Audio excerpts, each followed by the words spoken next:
രാവിലെ തന്നെ സുഹൃത്ത് ഇബ്രാഹിൻ്റെ ഫോൺ കോള്. നമ്മുടെ കൈപ്പങ്ങത്തോട്ടത്തിൽ പന്തലൊക്കെ താഴെ വീണിക്കണെന്ന്. പിന്നെ ഒന്നും നോക്കിയില്ല, നമ്മൾ നേരെ കൃഷിയിടത്തിൽ വന്ന സമയത്ത് സുഹൃത്തുക്കളൊക്കെ കൂടി ചേർന്നിട്ട് പന്തൽ പൊക്കാനുള്ള പരിപാടിയാണ് നടന്നുകൊണ്ടിരിക്കുന്നത്. കണ്ടില്ല, താഴേക്ക് ഇങ്ങോട്ട് വീണിക്കണം, നിലത്താണ് കൈപ്പങ്ങൊക്കെ എടുക്കുന്നത്. ആ രീതിയിലേക്ക് എത്തിയിട്ടുണ്ട്. മഴ വീണ്ടും പെയ്യാൻ തുടങ്ങിയിട്ടുണ്ട്. ഇന്നലെ രാത്രി പെയ്ത മഴയിൽ പന്തലിന് വെയിറ്റ് കൂടിയിട്ട് ഇരുന്നതായിട്ടാണ്. അപ്പോൾ കുറച്ച് കമ്പുകളൊക്കെ കളക്ട് ചെയ്ത് കൊണ്ടുവന്നിട്ടുണ്ട്. അപ്പോൾ ഇത് വെച്ചിട്ട് പന്തൽ വീണ്ടും പൊക്കി നിർത്താനുള്ളൊരു പരിപാടിയിലാണ്.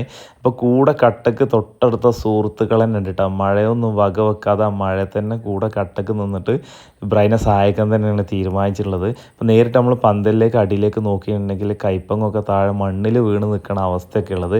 കുറച്ച് ഭാഗത്തൊക്കെ നമ്മൾ പന്തൽ ഇതാ പതുക്കെ ഇങ്ങനെ പൊക്കിക്കൊണ്ടിരിക്കുകയാണ്. പന്തലിൻ്റെ ഇടക്ക് കമ്പി വലിച്ചിട്ടുണ്ട്. അപ്പോൾ ആ കമ്പി തപ്പിക്കൊണ്ടിരിക്കുകയാണ്. ആ പന്തലിൻ്റെ മുകളിലുള്ള കമ്പി കിട്ടി കഴിഞ്ഞിട്ടുണ്ടെങ്കിൽ ആ കമ്പിമ്മ നേരിട്ട് ഈ കുത്ത് ബാലൻസ് കൊടുത്ത് നിർത്താനാണ് പ്ലാൻ ചെയ്യണത്. അപ്പോൾ കണ്ടില്ലേ, പൊക്കണ സമയത്ത് പന്തൽ മൊത്തത്തിൽ അങ്ങോട്ട് പൊന്തി കിട്ടുന്നുണ്ട്. ഇനി ഇവിടുന്ന് മറ്റൊരു സുഹൃത്ത് ഇതാ കമ്പ് അങ്ങോട്ട് കയറ്റി കമ്പിമ്മ വെച്ചിട്ടാണ് കുത്തി നിർത്തുകയാണ്. അപ്പോൾ ഇതുപോലെ ചെയ്ത് കഴിഞ്ഞാൽ ആ ഭാഗം കുറച്ച് പൊന്തി നിൽക്കും. എങ്കിലും പഴയതുപോലെ ആയി കിട്ടൂല. എങ്കിലും ഈ കൈപ്പങ്ങിയും അതുപോലെ തന്നെ ചെടിയൊക്കെ വെള്ളത്തിലോ മണ്ണിലോ കിടന്നിട്ട് കേട് വരാത്ത രീതിയിൽ ഈ ഹാർവെസ്റ്റിംഗ് കംപ്ലീറ്റ് എടുക്കുക എന്നുള്ളൊരു പ്ലാനിങ് ആയിട്ട് ആ ഉദ്ദേശത്തോട് കൂടിയിട്ടൊക്കെ തന്നെയാണ് ഈ പന്തൽ പഴയ രീതിയിലേക്കൊക്കെ നിർത്തുന്നത്. അതിലിടക്ക് വെയിറ്റ് കുറക്കാനും ആയ കൈപ്പങ്ങൊക്കെ എന്ത് ചെയ്യുന്ന കൂട്ടത്തിൽ ഹാർവെസ്റ്റിങ്ങും നടക്കുന്നുണ്ട്. ഇതൊക്കെ നിലത്ത് വീണ് കിടന്നിട്ടുണ്ടെങ്കിൽ ഇത്രയും കഷ്ടപ്പെട്ട മുതലൊക്കെ വെറുതെ നാശമായി പോകുന്ന ഒരു അവസ്ഥ വരും.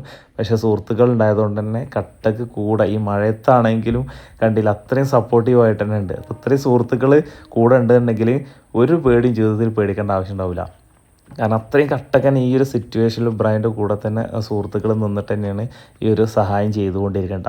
അങ്ങനെ ഫൈനലി പഴയതുപോലെ നമ്മുടെ പന്തൽ ആക്കാൻ പറ്റിയിട്ടില്ലാണ്ടെങ്കിലും ഒരു വിധമൊക്കെ രക്ഷപ്പെടുത്തിയെടുക്കാൻ, നമ്മളെ പ്ലാന്റുകളെ രക്ഷപ്പെടുത്തിയെടുക്കാൻ കഴിഞ്ഞിട്ടുണ്ട്. കണ്ടില്ലേ, താഴെ കൂടി നോക്കുന്ന സമയത്ത് ഇപ്പോൾ ഒന്നും മണ്ണിൽ തട്ടി നിൽക്കണില്ല, ഒക്കെ പൊന്തി നിൽക്കുകയാണ്. ഇനി മഴയൊക്കെ മാറിക്കഴിഞ്ഞതിന് ശേഷം സാവധാനം പന്തൽ എന്ത് ചെയ്യുക, വീണ്ടും നല്ല രീതിയിൽ സ്റ്റേ ഒക്കെ കൊടുത്തിട്ട് കെട്ടി നിർത്താനോ കാര്യങ്ങളൊക്കെ പറ്റും. നമ്മുടെ സുഹൃത്ത് ഇബ്രാഹിം ഇവിടെ ഉണ്ട്, നല്ല രീതിയിൽ കഷ്ടപ്പെട്ടിട്ടുണ്ടായിരുന്നു. അപ്പോൾ സംഭവം കുഴപ്പമൊന്നുമില്ല, ഉഷാറായിട്ട് തന്നെ വീണ്ടും പഴയതുപോലെ തന്നെ നമുക്ക് ആക്കിയെടുക്കാൻ പറ്റിയെന്നാണ് പ്രതീക്ഷിക്കുന്നത് കേട്ടോ. പന്തല് ശരിയല്ലേ? അല്ല, കിട്ടുമ്പോൾ നല്ല സ്ട്രോങ് കിട്ടണമെങ്കിൽ കുഴപ്പമുണ്ടായിരുന്നില്ല. എന്നെ തരികിട പരിപാടി ഇതാണ്.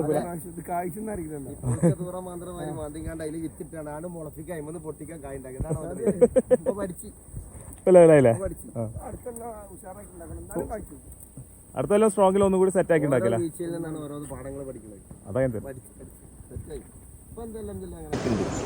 ഇനി പോകില്ല, ഇനി മാക്സിമം വീട് എടുക്കുക എന്നുള്ളൂ. കച്ചവടാക്കുക. കിട്ടണൊക്കെ ലാഭം. 2-3 മാസം നിൽക്കാൻ എടുക്കുക പോരാ.